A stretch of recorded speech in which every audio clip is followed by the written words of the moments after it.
Dear God, as you know, today started off pretty rough. I mean, it really could have been a rough morning.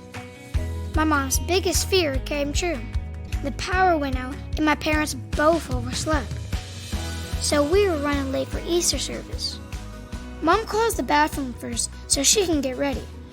And Dad has to wake up my little sister and get her dressed before he can get dressed. And Mom will start politely yelling for me to wake up, Billy, as she tries to brush her teeth. Yeah, it's a lot. And when we are running late, we can all get a little grumpy with each other too, which is not fun.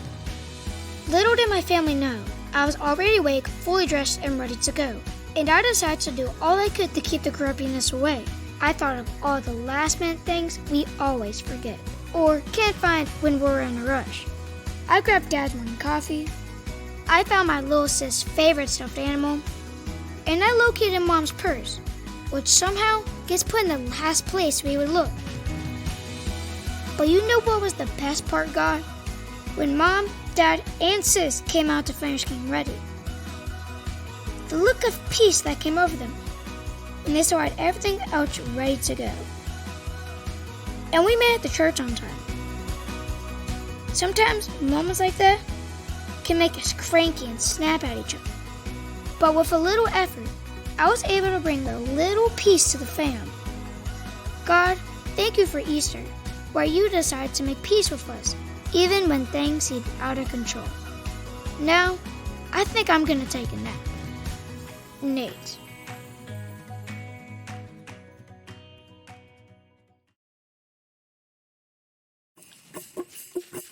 Hey everybody, welcome to Story Lab. This week we're talking about the story of Easter. Also, how you'll still be finding all of this stuff around the house at Christmas.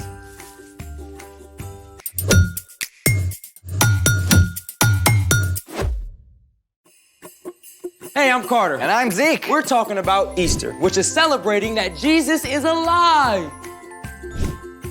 We said celebrating.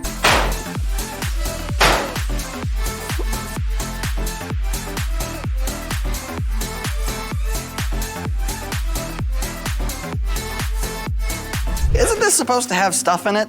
Of course, we're gonna dye Easter eggs. Oh, that's very traditional of you. Not these eggs. Well, these are just boring, regular eggs. What? My friend, let me properly introduce to you the humble egg. So much more than meets the eye. We start with the shell, but directly underneath, there's a stretchy membrane. This holds in the egg white, or albumin. And finally, we have the yolk in the very heart of the egg. Okay, so shell, membrane, white, yolk. Got it. Shall we do it? Let's make it. Okay, we've got vinegar and food coloring. Where's the hot water? We're not using water to dye these eggs. Ah, the plot thickens. Step 1, fill 6 glass jars halfway up with vinegar. All vinegar? Yep. All right. Step 2, put about 5 drops of color in each jar.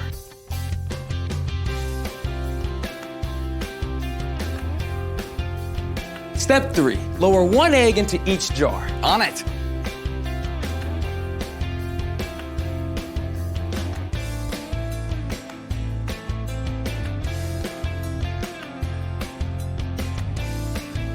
Ooh, done. All right, how long do we need to wait? 5 minutes, 10 minutes?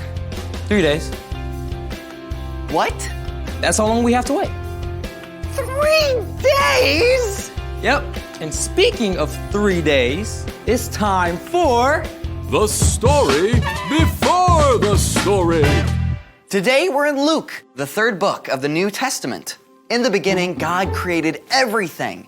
But when people turned away from God, the world was broken.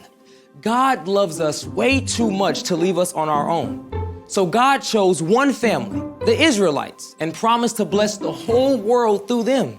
Many, many, many years later, God fulfilled that promise by sending Jesus, God's very own son.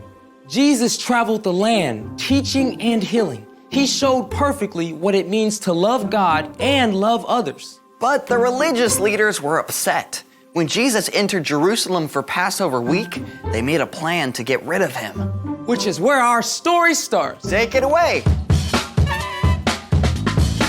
Hey everyone, I'm Brian. Today we're celebrating Easter, which is pretty much the most amazing day in the history of history. But before we can get to Sunday, we have to rewind a few days to one of the darkest moments in history.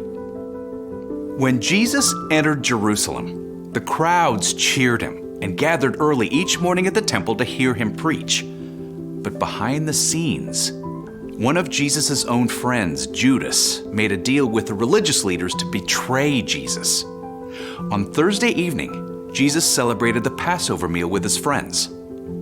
Jesus offered them wine and then broke bread and gave it to his friends as well. This represented how Jesus would give up his life for us. After this meal, Jesus and his friends went up to the Mount of Olives, where Jesus laid out his heart before God in prayer. Father, if you are willing, take this cup of suffering away from me, but do what you want, not what I want.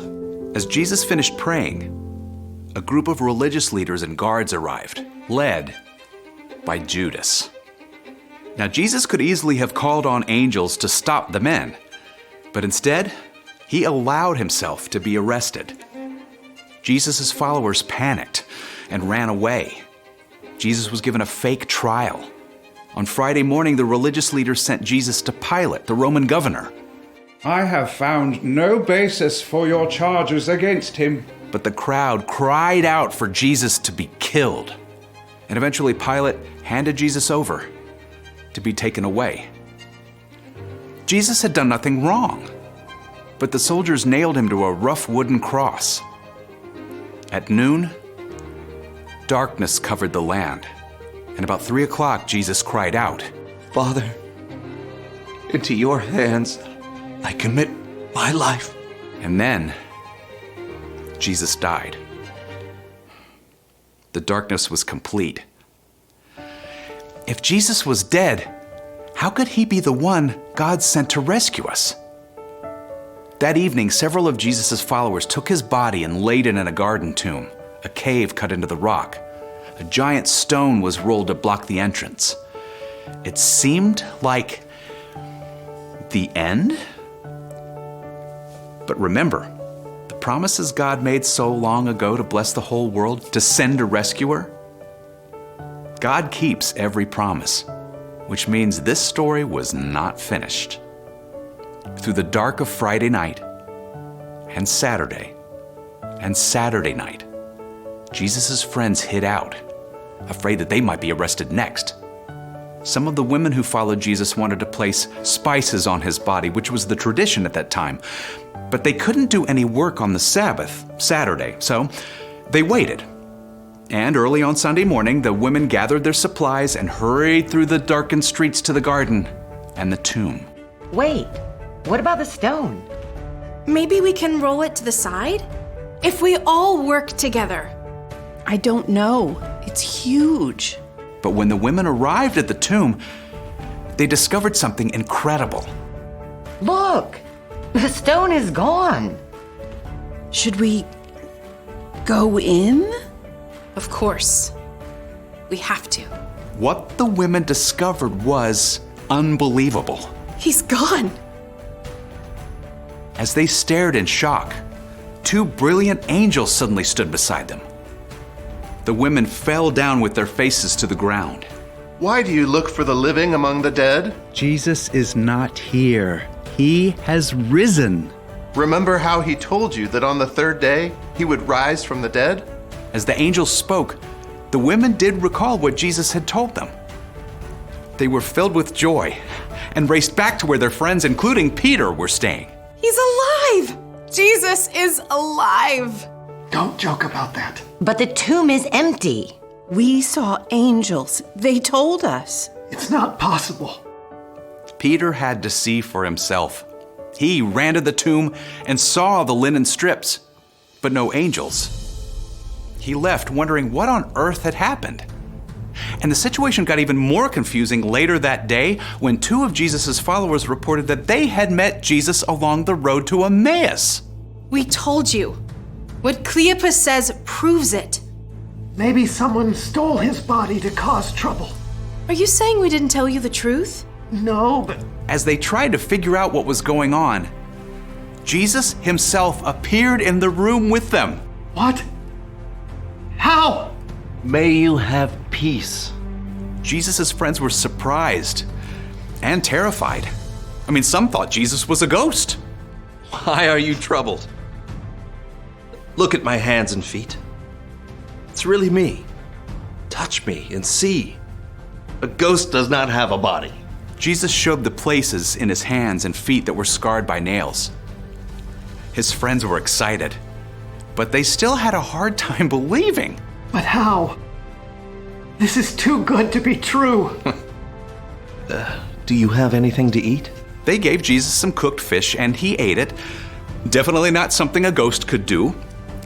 Then Jesus helped them to understand what was happening. This is what I told you. Everything written about me must come true. The Messiah will suffer. He will rise from the dead on the third day. People from every nation will hear it, beginning at Jerusalem. You have seen these things with your own eyes. Jesus is alive. In fact, more than 500 people saw Jesus after he was raised to life. He proved that everything God says is true, and death is not the end, but that is the end of our story today. Can you imagine what it would have been like to have Jesus just show up in the room? I get why his friends weren't sure he was real at first. Yeah, and everything had gone so wrong. And suddenly everything was completely right. Yeah, it's the best plot twist ever. So what's our part in the story? Well, there is one thing to remember today, that Jesus is alive. When you choose to believe in and follow Jesus, you make him the foundation of your life. You can trust him with everything. Every choice you have to make. Every hard or confusing thing that happens. Every relationship. Every question. Following Jesus won't make your life perfect, but it does mean that Jesus will walk with you through every single moment and help you carry the hard things. It means that in the end, God will make everything right again. That is a major cause for celebration. And you can share it with everyone you know. You got that right. Happy Easter! See you next time. So, here's the thing. Jesus is alive. He's the light of the world. The brightest light ever. After the darkest 3 days. Oh, hey, about 3 days. Do we really have to wait that long for this, experiment? I actually had the same experiment set up 3 days ago. So these eggs have been in vinegar for 3 days? They look a little weird and bigger. Well, first we have to clean them off in water. Okay. Whoa. What happened to the shell? So, the vinegar dissolved the eggshell, then the membrane allowed the vinegar through to color the egg white. I love science. Try this. Like this. No way! Bouncy Easter eggs! That's awesome sauce! Whoa. Thanks for joining us in the Story Lab. See you next time. This is amazing. Oh, let me get the last one out. Whew. Yeah, how durable are these things? They're pretty durable. Okay. What about now?